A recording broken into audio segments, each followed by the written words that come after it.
माँ, तुमसे कितनी बार कहा है मेरे दोस्तों के सामने यूं बार बार खांसा मत करो। अच्छा लगता है क्या कोई घर में आए और तुम हर समय खांसती रहो। तुम्हें शायद पता नहीं, तुम्हारी खांसी की आवाज़ से परेशान होकर मेरे दोस्त यहाँ से जल्दी चले गए। और एक दोस्त तो ये भी कह रहा था कि उस दिन भी तुम्हारी माँ बहुत खांस रही थी। अब तक उनकी खांसी गई नहीं क्या? कहीं उन्हें कोई गंभीर रोग तो नहीं?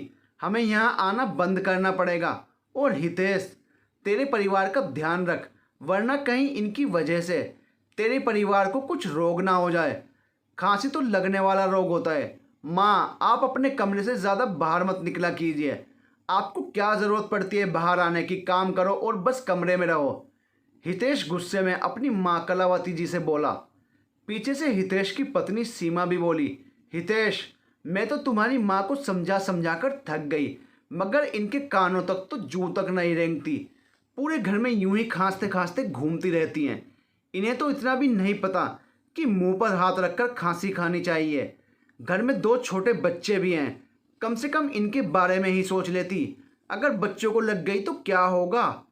मगर नहीं, इन्हें अपने कमरे में एक जगह बैठा नहीं जाता, बेचैनी से घूमती रहती हैं।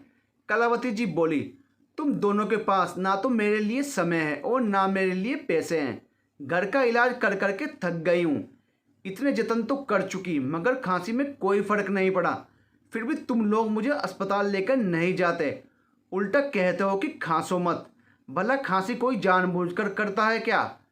कितनी बार कहा मुझे डॉक्टर को दिखाओ, मगर तुम दोनों को अब इस बुढ़िया की फिक्र कहाँ है?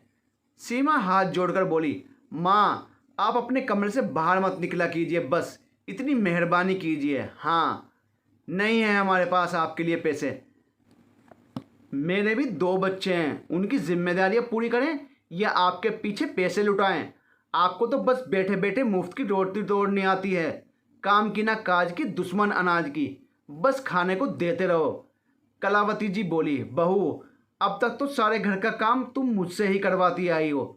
तुमने तो सिर्फ बच्चे बड़े करने में अपनी उम्र बिताई है, मगर मैंने इस मकान को घर बनाने में अपनी उम्र बिताई है।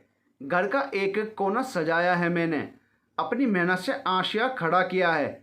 घर की साफ सफाई से लेकर रसोई भी संभालते आई हूँ मैंने कभी उफ तक नहीं की। मगर आज जब इतने दिनों से ये बुढ़िया खांसे जा रही है तो किसी को रत्ती भर फिक्र नहीं है मेरी। हितेश बोला, माँ, सीमा बिल्कुल सही कह रही है। अब आपकी तो उम्र हो चली है, मगर मेरे बच्चों के सामने तो उनका पूरा भविष्य पड़ा है। आपको तो भगवान उठा भी ले तो कोई बात नहीं, अब आपका काम ही क्या है इस दुनिया में? कलावती जी बोली, वाह बेटा, अच्छा सिला दिया है तूने मेरी ममता का। अच्छा हुआ तेरे बाबूजी मुझसे पहले ही इस दुनिया से चले गए, वरना अगर आज वह यह सुनते तो जीते जी मर जाते। हमने जब तुझे पाला पोसा तो कभी तेरे दादा दादी को नज़रअंदाज नहीं किया, उनकी हमेशा जी जान से सेवा की, क्योंकि तेरे आने से उनकी अहमियत कम नहीं हो गई थी। माना इंसान पर अपने बड़ों और अपने छोटों दोनों का भार होता है, मगर इसका अर्थ कदापि यह तो नहीं कि वह बुढ़ों को मरने के लिए छोड़ दें, उनके लिए दो पैसे तक जेब से ना निकलें। मगर आज तूने यह सब कहकर यह साबित कर दिया कि तुझे और बहू को मेरी बिल्कुल परवाह नहीं है। कलावती जी अपने कमरे में जाकर रो पड़ी। भला कोई बेटा अपनी माँ को ऐसे कड़वे शब्द कैसे बोल सकता है? एक बार भी यह नहीं सोचा कि माँ के दिल पर क्या गुजरेगी। अभी 4 दिन पहले की ही तो बात है, जब कलावती जी अचानक सीमा के कमरे में पहुंच गई थी। तब अचानक कलावती जी को देख सीमा के हाथों से हड़बड़ाहट में सोने की चेन का डिब्बा गिर गया, जिस पर लिखा था, हैप्पी बर्थडे सीमा, ये गिफ्ट तुम्हारे प्यारे पति की तरफ से। सीमा ने फटाफट गिफ्ट उठाया और अलमारी में रख दिया और शक पकाकर बोली, माँ जी, आप क्यों मेरे कमरे में आ गई? क्या काम था मुझसे? बाहर ही बुला लिया होता। ऐसे अचानक से कमरे में घुसी आती हैं आप? कलावती जी बिना कुछ बोले अपने कमरे में आ गई और सोचने लगी। बेटे के पास अपनी पत्नी को सोने का उपहार देने के लिए पैसे हैं, मगर अपनी माँ का इलाज करवाने के लिए 2 पैसे तक नहीं है। क्या शादी के बाद बेटा इतना बदल जाता है? क्या बहू का अपनी सास के प्रति कोई फर्ज नहीं? बच्चों को पालते पालते उनके खर्चे पूरे करते करते बाल सफ़ेद हो गए और आज मैं अपने बेटे पर इतनी बोझ बन चुकी हूँ कि वह मेरे मरने का इंतज़ार कर रहा है। आखिर मुझ पर बेटे का इतना खर्च हो जाता होगा। 2 रोटी के अलावा मुझे मिलता ही क्या है। लगभग 4 या 5 साल से मैंने तो एक साड़ी भी नहीं खरीदी है। पुराने कपड़ों में ही काम चला रही हूँ। उल्टा घर का सारा काम करती हूँ, वह अलग। फिर भी मैं इन दोनों पर बोझ बनी हुई हूँ। यह सोचकर वह बहुत रो रही थी। इतने अपशब्द सुनने के बाद उनकी हिम्मत हारने लगी थी। उन्हें हितेश के बचपन के दिन याद आ गए। हितेश माँ कलावती जी और पिता रघुवीर जी का लाडला बेटा था। रघुवीर जी कहते थे, देखना कलावती, एक दिन हितेश पढ़ लिख कर हमारा नाम रोशन करेगा। हितेश केवल 10 वर्ष का था और रघुवीर जी का निधन हो गया। मगर कलावती जी ने सिलाई कढ़ाई का काम कर हितेश की पढ़ाई पूरी करवाई। आगे चलकर हितेश का पढ़ाई में मन नहीं लगता था। उसने जैसे तैसे पढ़ाई तो पूरी कर ली, मगर नौकरी नहीं की और खुद का व्यवसाय खोला। कलावती जी ने हितेश की शादी करवा दी ताकि अब सुखी जीवन व्यतीत कर सके। बहू के आने से घर में भी रौनक फैल जाएगी। सीमा दुल्हन बनकर आई। शुरुआती दिनों में तो सब सही चल रहा था, मगर धीरे धीरे बहू सीमा ने अपना असली रंग दिखाने शुरू कर दिए। बात बात में ताने, बात बात में धमकाना। 2 बच्चों के जन्म के बाद उसने घर का काम करना तो दूर, काम छूना तक छोड़ दिया। पूरा दिन बस बच्चों में लगी रहती। घर के सारे काम की जिम्मेदारी उसने कलावती जी के कंधों पर डाल दी। वह भी खुशी खुशी काम कर लिया करती कि मेरे पोते अब भी छोटे हैं। लेकिन बच्चों के कुछ बड़े होने पर भी उसने अपनी जिम्मेदारी नहीं समझी। कलावती जी के कुछ भी कहने पर सीमा बात का बतंगड़ बना देती और हितेश के कान भर देती। धीरे धीरे हितेश भी सीमा के रंग में रंगने लगा और कलावती जी को जो मुंह में आता वह बकने लगा। माँ की जरा भी शर्म नहीं करता था। कलावती जी तो बहुत पहले से ही अकेली हो चुकी थी, मगर आज इतने कड़वे शब्द उनसे सहन नहीं हो रहे थे। उनका रो रो कर बुरा हाल हो रहा था। उनके आंसू देखने वाला कोई भी नहीं था। अकेली बैठी बैठी अपने गम के लिए रोए जा रही थी कि पास रहने वाली उनकी सहेली कमला घर आई। उसने उनको रोते हुए देखा तो घबरा गई। क्या बात है कला, सब ठीक तो है ना? हाँ हाँ कमला, सब ठीक है। बस तेरे भाई साहब याद आ जाते हैं कभी कभी। कलावती जी ने अपने आंसू पोंछते हुए कहा। अच्छा चल, अब रोना बंद कर और मेरी बात सुन। वे कलावती जी से बोली, एक खुशखबरी है कलावती। कल ही अपने गांव में एक डॉक्टर पति पत्नी आए हैं। सुना है विदेश से आए हैं, तो हम जैसे बूढ़ों का इलाज मुफ्त में कर रहे हैं। उनके साथ उनका 6 साल का बेटा भी है। सुना है थोड़े दिन यहाँ भारत में ही रहेंगे ताकि हम जैसे बूढ़ों का इलाज मुफ्त में कर सकें। कलावती जी भी अपने गम को छुपाए खुश होकर बोली, क्या वे मेरा इलाज भी करेंगे कमला? कमला बोली, मैं अभी सुबह ही उनसे अपना इलाज करवा कर आ रही हूँ कलावती। तू अभी चल मेरे साथ, तुझे भी बहुत समय से खांसी है। कलावती जी भी कमला के साथ उन डॉक्टर दंपत्ति के पास पहुँचती हैं और अपना इलाज करवाती हैं। उनमें से जो लेडी डॉक्टर थी वह कलावती जी से कहती है, माँ जी, आपको एलर्जी वाली खांसी हो गई है। आपको धूल मिट्टी से थोड़ा दूर रहना होगा, इसलिए आप घर में साफ सफाई के काम से दूर रहिएगा और अगर सफाई करनी भी पड़े तो मुंह पर रुमाल लपेट कर लीजिए। कलावती जी कहती हैं, मैम साहब, मैं धूल मिट्टी से कैसे दूर रह सकती हूँ? मेरी बहू घर के काम बिल्कुल नहीं करती। सारे काम तो मुझे ही करने पड़ते हैं और मुंह पर रुमाल लपेट कर तो मेरा दम घुट जाएगा। डॉक्टर साहिबा बोली, कलावती जी, आपको इस उम्र में बहू के होते हुए ये सब कामों से थोड़ी दूर ही रहना चाहिए। अब देखिए आपको कितनी ज़्यादा खांसी हो गई है जो रुक ही नहीं रही है। फ़िलहाल मैंने आपको दवाइयाँ दे दी हैं। अगर आपको 1 हफ्ता रोज़ यूं ही मेरे पास आना पड़ेगा ताकि मैं आप में हो रहे बदलावों को देख पाऊँ। आप शायद जानती नहीं, 1 महीने से ऊपर की खांसी जानलेवा भी हो सकती है। कलावती जी बोली, डॉक्टर साहिबा, वैसे भी जान की किसको पड़ी है? मेरी जान अगर चली भी गई तो मेरी परवाह करने वाला इस दुनिया में है ही कौन? खांस खांस कर बुरा हाल हो गया था, इसलिए आ गई इलाज करवाने, वरना अपने आप से लगाव तो कब का ख़त्म हो चुका है। इस मोह माया दुनिया को तो कब का त्यागने का मन करता है।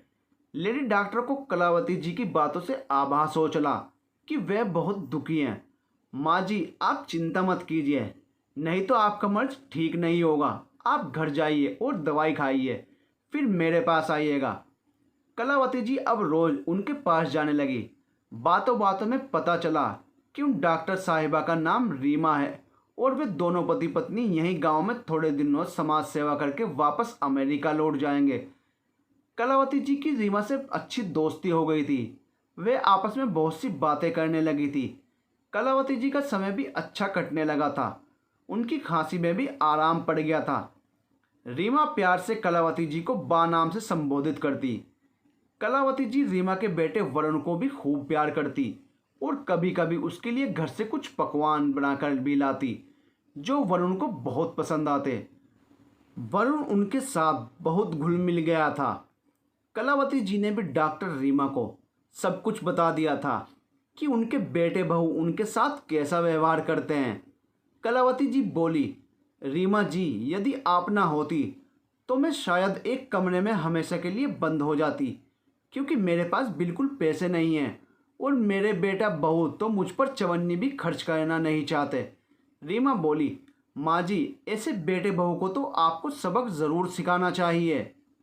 कलावती जी बोली, बेटा, अब इस उम्र में मैं क्या सबक सिखा पाऊंगी। रीमा बोली, माँ जी, आज की दुनिया में सभी लोगों को आत्मनिर्भर होना बहुत ज़रूरी है ताकि वह किसी पर निर्भर ना रहें। और ऐसे बेटे बहू को भी यह दिखा देना चाहिए कि वे अपने माँ बाप को कभी कमज़ोर समझने की गलती ना करें और अपने माता पिता पर किसी भी तरह का अत्याचार ना करें। कलावती जी को रीमा की यह बात बिल्कुल सही लगी। रीमा कलावती जी के जाने के बाद सोचने लगी, काश मैं बाकी कुछ मदद कर पाती, काश मैं उन्हें थोड़ी भी खुशी दे पाती। वरुण कलावती जी के साथ बहुत घुल मिल गया था। यह देखकर रीमा बहुत खुश थी, क्योंकि वह सोच रही थी कि बा के लिए क्या किया जाए। अब उसे बा के लिए एक बहाना मिल ही गया था। रीमा ने कलावती जी से हमेशा के लिए अपने साथ अमेरिका चलने के लिए कहा। रीमा बोली, माँ जी, हम दोनों दंपत्ति का तो अस्पताल में ही पूरा दिन बीत जाता है। वरुण भी घर में अकेला रहता है और वरुण तो आपसे कितना प्यार करने लगा है। अगर आप वहाँ आकर मेरे बेटे और रसोई का काम संभाल लें तो आपकी इनकम भी शुरू हो जाएगी और आपको यहाँ आपके ऐसे बेटे बहू के आगे कभी हाथ भी नहीं फैलाने पड़ेंगे। कलावती जी पहले तो सोच में डूब गई, क्योंकि उन्होंने इस घर को अपने 60 साल दिए थे। एक एक दिन एक एक रात इस घर में गुजारी है। अच्छे बुरे पल इसी घर में जिए हैं। इसी घर में दुल्हन बनकर आई। इसी घर में मेरे बेटे की किलकारियाँ। वही बेटा जो आज माँ को पूछता तक नहीं है। कितना कुछ किया है इस घर के लिए, मगर फिर भी बेटा बहू उनके नहीं हो पाए थे। वैसे भी ऐसे बेटे बहू के साथ रहकर अपना सम्मान खोने से बेहतर यही है कि डॉक्टर साहिबा के साथ जाकर आत्मसम्मान की रोटी खाई जाए। कलावती जी ने सोच विचार कर हामी भर दी। कलावती जी भी अब सम्मान की रोटी खाना चाहती थी।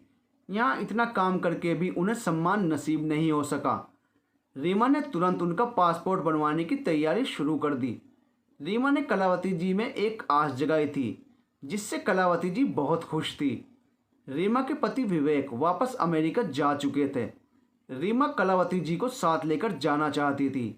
बस पासपोर्ट बनने का इंतज़ार हो रहा था। थोड़े समय में सारी प्रक्रिया खत्म हो गई और कलावती जी हमेशा के लिए रीमा के साथ अमेरिका चली आई। उनके जाते ही सीमा बोली, अच्छा हुआ बला टली। वैसे भी बुढ़िया यहाँ मुफ्त की रोटियाँ तोड़ती थी, कोई साथ में एहसान भी तोड़ती थी। अब मैं चैन की सांस ले सकती हूँ। कलावती जी अमेरिका जाकर वहाँ रच बस गई। पूरे दिन वरुण और रसोई संभालती और बदले में पैसे और सम्मान दोनों पाती। सम्मान की 2 रोटी और 2 पैसे पाकर वे बहुत खुश होती थी। उनके खुद के बेटे बहू ने कभी उनकी खबर तक नहीं ली, कभी फ़ोन तक नहीं किया। मगर यहाँ दोनों डॉक्टर पति पत्नी ने कलावती जी को माँ की तरह सम्मान दिया। रीमा ने कलावती जी को अपनी माँ जैसा प्यार दिया। उनको किसी चीज़ में कमी नहीं आने देती थी। यहाँ आकर कलावती जी ने भी कभी अपने स्वार्थी बेटे और बहू को याद नहीं किया, कभी उनका नाम तक नहीं लिया। लगभग 15 वर्ष हो गए कलावती जी को अमेरिका में रहते हुए। उन्हें कभी अपने बेटे बहू की कमी नहीं खली, क्योंकि उनके बेटा बहू ने भी उनसे मुंह मोड़ लिया था। बस कभी कभी रात में सोते समय अपना देश, अपना घर, अपना परिवार याद आने लगता तो रो लिया करती, लेकिन मुंह से एक शब्द न कहती थी, क्योंकि अब रीमा भी उनकी बेटी ही थी और अपनी बेटी के साथ अमेरिका में वे बहुत सुखी जीवन व्यतीत कर रही थी कि एक दिन अचानक उनके बेटे हितेश का उस पर फ़ोन आया और वे रोते हुए बोला, माँ, तुम्हारी बहू सीमा को ब्लड कैंसर हो गया है और मैं बहुत मुसीबत में हूँ। शायद हमने जो तुम्हारा हर पल तिरस्कार किया, यह उसी की सज़ा है। माँ, मुझे माफ़ कर दो। मैं और सीमा तुम्हारे बहुत बड़े दोषी हैं। हमें माफ़ कर दो माँ। कलावती जी इतने सालों बाद बेटे की आवाज़ सुनकर कुछ देर तो कुछ बोली ही नहीं, मगर माँ कब तक अपने बेटे से नाराज़ रह सकती है। वे बोली, मेरे बचाए पैसों में से कुछ पैसे मैं तुझे भिजवा दूंगी ताकि तू सीमा का अच्छे से इलाज करवा पाए। हितेश बोला, माँ, बहुत मेहरबानी होगी आपकी। कलावती जी फ़ोन रखकर सोचने लगी। इतने सालों बाद बेटे का फ़ोन आया, वह भी ज़रूरत के लिए। खैर, उन्होंने रीमा से कहकर अपने अकाउंट से 3 लाख रुपए निकलवाए जो उन्होंने जमा कर रखे थे और भारत अपने बेटे को भिजवाए। सीमा का इलाज उन्हीं पैसों से करवाया गया जो हितेश और सीमा कभी अपनी माँ को सम्मान न दे पाए, आज उन्हीं के कमाए पैसों से अपना काम करवा पाए। सीमा बहुत रोती है और फ़ोन पर अपनी सास से अपने किए की माफ़ी मांगती है। माँ जी, मैंने आपका बहुत तिरस्कार किया, कभी आपको 2 रोटी सम्मान के साथ नहीं दी। आपने इतना काम लिया, तब भी आप ही के लिए 2 पैसे तक नहीं थे। आपकी खांसी से भी इतनी घृणा की, तभी मेरे पापों की सज़ा आज मुझे मिल गई। माँ जी, कलावती जी यहाँ अमेरिका में बहुत खुश थी, लेकिन बेटा बहू की बातें सुनकर दुखी हो उठी। उन्होंने सीमा को माफ़ कर दिया। एक बार को उनके दिल में आई कि वापस अपने परिवार के पास चली जाएं। फिर एक ही तरफ यह भी बात सताने लगी कि यह भी तो मेरा परिवार है, रीमा मेरी बेटी है, बेटा बहू के पास न सही, बेटी के पास तो हूँ। उनके मन में ये सब विचार आ रहे थे। फिर उन्होंने अमेरिका में ही रहने का निर्णय लिया और खुशी खुशी रीमा के साथ रहने लगी। वह आत्मसम्मान की रोटी जो खाती थी, ना कि बड़े बहू के टुकड़ों पर पल रही थी। उन्होंने कभी नहीं सोचा था कि ज़िंदगी उन्हें नया मौका देगी। वह तो यही सोचकर हिम्मत हार गई थी कि शायद अब पूरी ज़िंदगी बेटे बहू के ताने सुनने पड़ेंगे और ऐसी घिसी पिटी ज़िंदगी जीनी पड़ेगी। मगर भगवान ने उन्हें फिर से नया मौका दिया था, नई ज़िंदगी दी थी। ये मौका हर किसी को नहीं मिलता है। जो वे आत्मसम्मान के साथ गुजर बसर कर रही थी, उनके बेटे बहू को भी एहसास हो चुका था कि उन्होंने अपनी माँ के साथ गलत व्यवहार किया है। हमें अपने घर के बूढ़ों और बुज़ुर्गों का बहुत सम्मान करना चाहिए, ना कि उन्हें इतना मजबूर कर देना चाहिए कि उनका प्यार हमारे प्रति हमेशा के लिए ख़त्म हो जाए। और कभी भी किसी को इतना कमज़ोर नहीं समझ लेना चाहिए कि वह तुम्हारे बगैर कुछ नहीं कर सकता, क्योंकि जिस भगवान ने हम सभी को धरती पर भेजा है, उन्होंने हमारे भरण पोषण का भी इंतज़ाम कर रखा है। अपने घर के बड़े बूढ़ों को इतना मजबूर भी मत कीजिए कि उन्हें इस उम्र में अपने लिए आत्मसम्मान की रोटी की खोज में निकलना पड़े।